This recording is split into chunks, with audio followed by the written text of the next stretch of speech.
नमस्कार दोस्तों, केमिस्ट्री साला चैनल में आपका स्वागत है। आज का मेरा ये वीडियो इलेक्ट्रोकेमिस्ट्री पार्ट 16 एंड सब टॉपिक इज़ कोरोजन। तो दोस्तों, कोरोजन आप सबने देखा होगा। ये डेली लाइफ में कोरोजन एक बहुत बड़ी समस्या है। बहुत सारा डैमेज होता है इससे, और इसको हम कॉमन भाषा में रस्ट भी बोलते हैं। रस्ट और रस्टिंग ऑफ आयरन।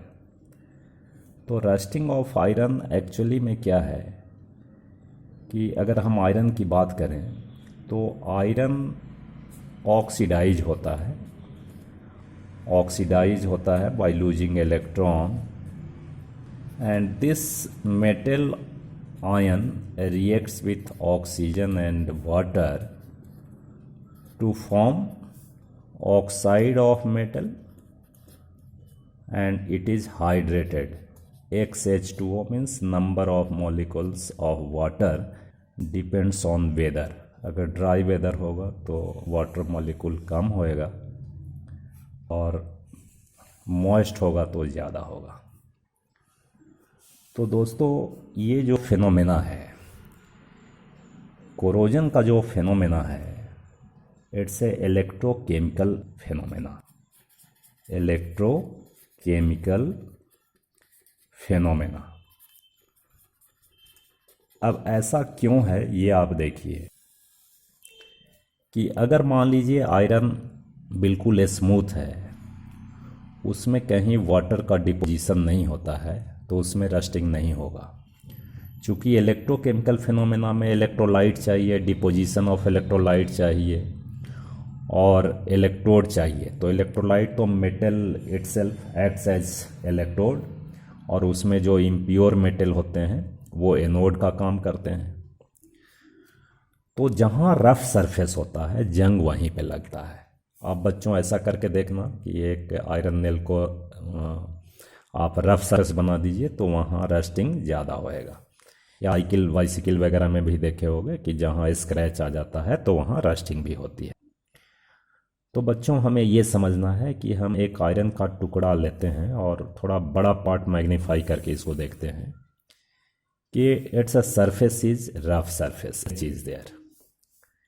अब यहाँ स्क्रैच है, तो इस स्क्रैच पे रस्ट लगेगा। ये मान लीजिए आयरन है आपका, तो इसमें क्या होगा, रस्ट लगेगा। क्यों रस्ट लगेगा भाई? तो सबसे पहली बात है कि इसमें ये वाटर डिपॉजिट हो जाएगा। ठीक है। अब ये वाटर जो है, अब समझना है यहाँ कि ये वाटर में ऑक्सीजन डिजॉल्व होते हैं कि नहीं। वाटर में क्या क्या होते हैं डिजॉल्व? वाटर में ऑक्सीजन डिजॉल्व होते हैं, ऑक्सीजन है। अब देखो, कार्बन डाइऑक्साइड भी है, तो वाटर और carbon dioxide atmospheric carbon dioxide में मिलकर क्या बन जाएगा जी? H2CO3। This is carbonic acid.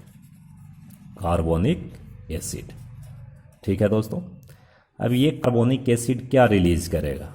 H2CO3, ये 2H प्लस CO3 2 माइनस, यानी यहाँ आपका H प्लस मिल रहा है वाटर में, O2 भी मिल रहा है। तो देखो क्या हो सकता है भाई, बहुत ही आसान सी चीज़ हो गई। क्या क्या हो सकता है? O2 आपका मिल गया, H प्लस मिल गया, 4H प्लस, और इलेक्ट्रॉन मिलने की बात है। तो इलेक्ट्रॉन मिलेगा, चूँकि Fe है ना, तो Fe releases electron to form Fe2 plus. ये इलेक्ट्रॉन भी इसको मिल गया। ठीक है। क्या हो गया भाई? H2O बन गया। अब इसका जो इलेक्ट्रोड पोटेंशियल है, its electrode potential E naught is equal to, अभी मैंने प्रोडक्ट ऑफ इलेक्ट्रोलिसिस में कराया है, इतना वोल्ट है। और इसका E naught value this is equal to -0.44 volt. अब देखो, एक हो रहा है ऑक्सीडेशन, इसका हो रहा है ऑक्सीडेशन, और इसका क्या हो रहा है, रिडक्शन हो रहा है। इलेक्ट्रोकेमिकल सेल बन गया, बन गया। और इस प्रोसेस में क्या हो रहा है जी, in this process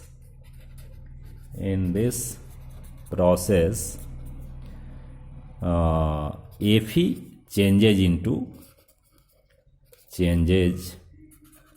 into Fe2 plus. अब देखो इसका सेल रिएक्शन भी हम लिख सकते हैं। जैसे मान लीजिए यहाँ 2 इलेक्ट्रॉन है, सॉरी 4H प्लस है तो 4 इलेक्ट्रॉन होगा, थोड़ा गलत लिख दिया, 4 इलेक्ट्रॉन। इसका सेल रिएक्शन भी लिख सकते हो। ये ऑक्सीडेशन हाफ सेल रिएक्शन है, ये रिडक्शन हाफ सेल रिएक्शन है। तो ओवरऑल रिएक्शन आप लिख सकते हैं इसको। इधर लिख देता हूँ, देखो यहाँ लिखता हूँ, इसको 2 से मल्टीप्लाई कर दो, 2Fe2 plus 4 electron and here O2 plus 4H plus 4 electron and H2O।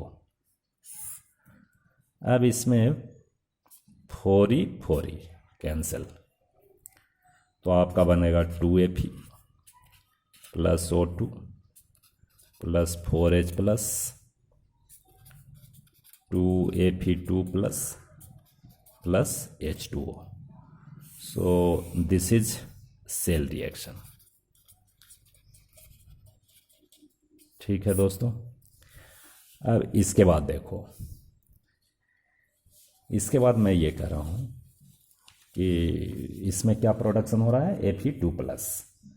अब ये जो Fe2 प्लस है, ये Fe2 plus reacts with oxygen and X molecule of water to form Fe2O3 XH2O। This is your rust. तो इस तरह से rust का फॉर्मेशन होता है और इससे काफ़ी डैमेज होता है। ये इलेक्ट्रोकेमिकल प्रोसेस है, ये सेल बनता है, इलेक्ट्रोकेमिकल सेल बनता है। अब सोचिए कि जहाँ सलाइन वाटर होगा, सी शोर पे रस्टिंग ज़्यादा होगा। ठीक है, सलाइन वाटर में रस्टिंग ज़्यादा होगा। अब थोड़ा बात करते हैं इसके प्रिवेंशन पे। देखो, प्रिवेंशन ऑफ रस्ट में हम क्या कर सकते हैं भाई, तो मेटल का कांटेक्ट हम हटा सकते हैं एटमॉस्फेयर से, ऑक्सीजन एंड वाटर से। तो एक तो पेंटिंग हो गया, पेंटिंग कर सकते हैं, ऑयलिंग कर सकते हैं, और एक गैल्वेनाइजेशन होता है, गैल्वेनाइजेशन। तो गैल्वेनाइजेशन में हम लोग क्या करते हैं कि it's a process in which a metal is coated with superior metal, means more reactive metal से हम लोग उसको कोट करते हैं। जैसे Fe को अगर हम कोट कर दें, गैल्वेनाइज कर दें, कोटेड विथ जिंक।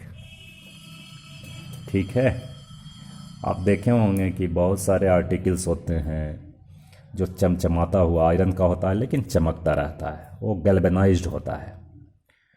तो अगर कोटिंग करेंगे तो क्या होगा, मान लो कि ये आयरन का रॉड है और इसमें हम कोटिंग किसका कर दिया भाई, इसमें कोटिंग कर दिया जिंक का। ये रेड मान लीजिए कि जिंक है, ये जिंक का कोटिंग कर दिया।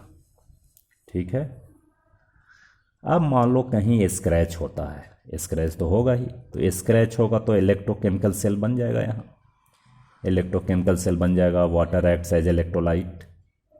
अब यहाँ जो जिंक भी है, क्या है भाई, जिंक भी है, जिंक है और Fe है। तो इसमें सुपीरियर मेटल कौन है, जिंक है, तो it has more tendency to oxidize. तो जिंक का ऑक्सीडेशन होगा, आयरन का ऑक्सीडेशन नहीं होगा, आयरन का ऑक्सीडेशन नहीं होगा। तो उस केस में रस्टिंग किसका होगा, जिंक का होगा, और Fe क्या रहेगा जी, प्रोटेक्टेड रहेगा।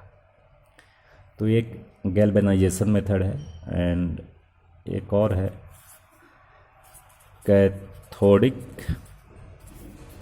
प्रोटेक्शन।